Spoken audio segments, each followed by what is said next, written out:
sa Ebanghelyo sa kaluwasan. Dili reliyon ang imong i-testify. Dili kapulungan. Dili simbahan. But Christ Jesus. Anda ba ikaw nga i-deny ni mo imong pagalingan? Kaniad ko mayroon ka nga kapoy, mapil o buluhator. Kapoy mapil o mission. Kapoy mapil o Bible study. Kapoy maminaw sa pulong sa Ginoo. Kapoy magampo. Kapoy magbasa. Tungod kay mo may kalipay nimo.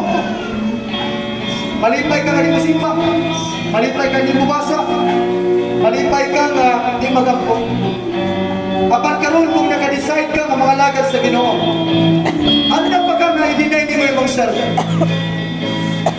Wala na na yung paagi nga makasunod ka sa Ginoo. Ningon si Jesus, if you want to follow me, deny yourself, take up the cross and follow me.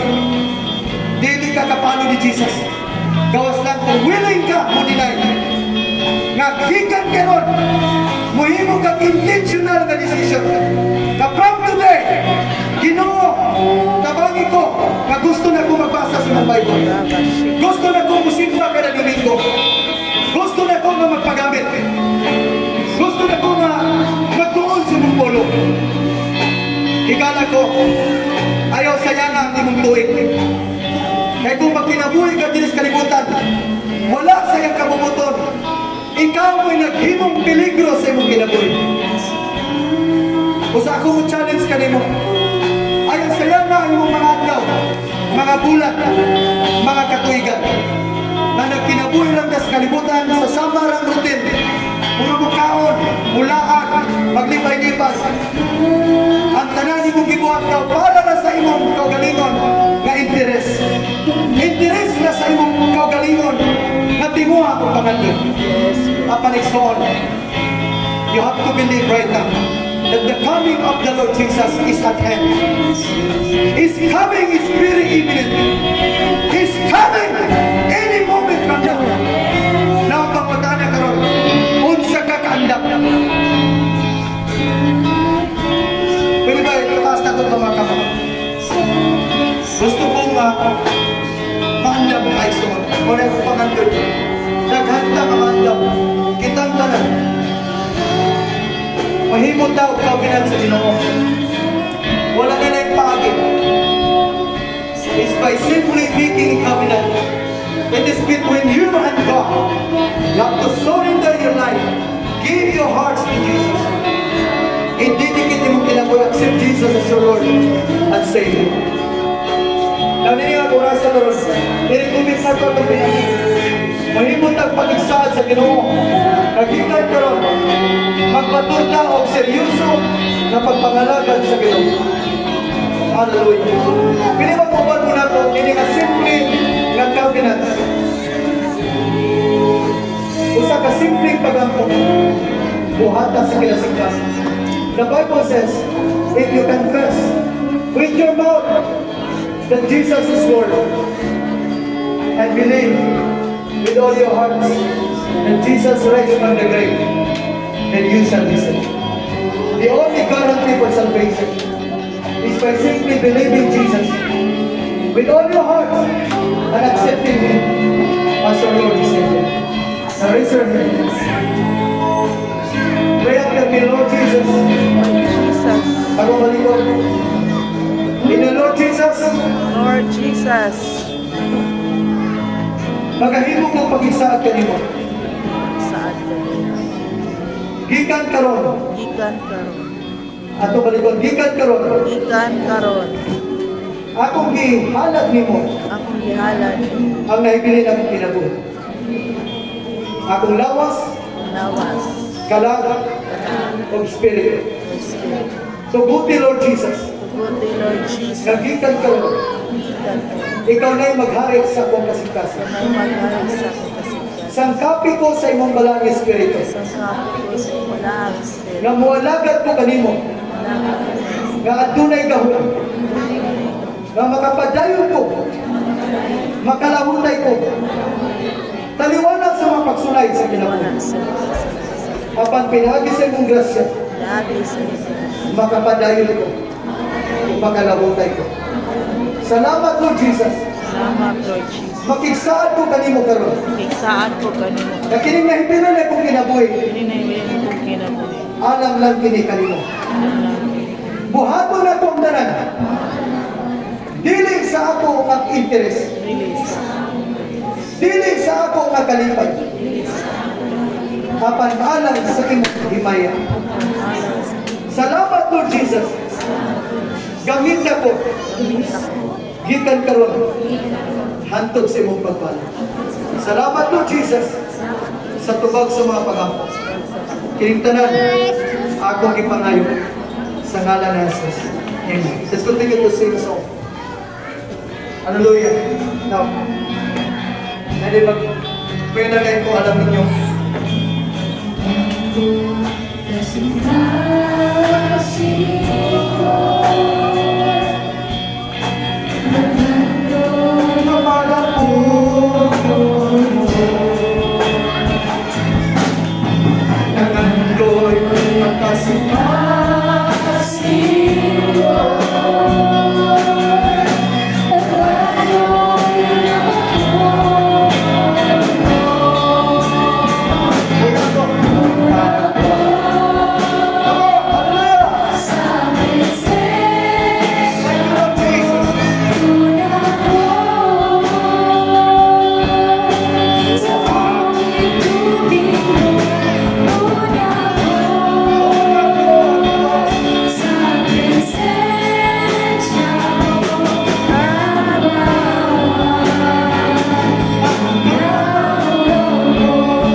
singkaso ang ilang pagdidikate karon. Mao ni ang bagong sinugdanan sa paglikang sa pagsuo, sa pagpagamit kanimo na walay pagkahadlok, walay pagdalaw, kinasayod kami, wala kayo na importante ka na panahonan. Mao lamang ang minsay sa kalawasan, ang minsay sa Ebanghelyo, kaya kinanglan ipamatuon karon gikan sa imong katawan, gikan ang ilang iglesia. Lord, akong i-bless mo itong alagan. Amen. Right now, I pray, Lord, for your servant, Pastora Janet, Father. Even her household, her family, I speak life right now. Amen. I declare the overflowing grace, overflowing favor. Salamat, kini nga kinamoy, itawag nimo sa taas ng sagka katuigan. Lord, ingon kayo mga lagat karon. Akong isugin alam sa niya karon.